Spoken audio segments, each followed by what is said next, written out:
Hello, traders. FX Pip Collector here. Today is Monday, July 28th, and this is my analysis for the pound US dollar, and we are on the 4-hour time frame to start with.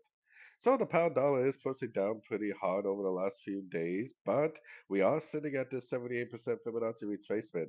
If this is going to end up making a higher low, which I think it possibly could, then this 78% could cause a break of structure. If this 78% does cause a break of structure to the upside, that would definitely turn me back into a buyer, and I would be expecting this to at least go up and take out this high and maybe even go up and make new highs. So we cannot rule out the possibility of this weekly time frame trend continuing up at pretty much any time. So going down to the 1 hour time frame, I personally am not going to try to go long until it breaks structure.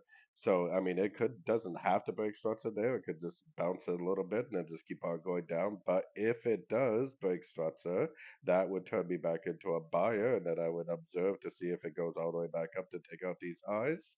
If it doesn't break structure, which it definitely doesn't have to, then I would just continue to look for shorts on any single pullback I see, especially on these sort of time frames. So right now, this is the break point. Looking for shorts unless this breaks. If it does break, then looking for logs.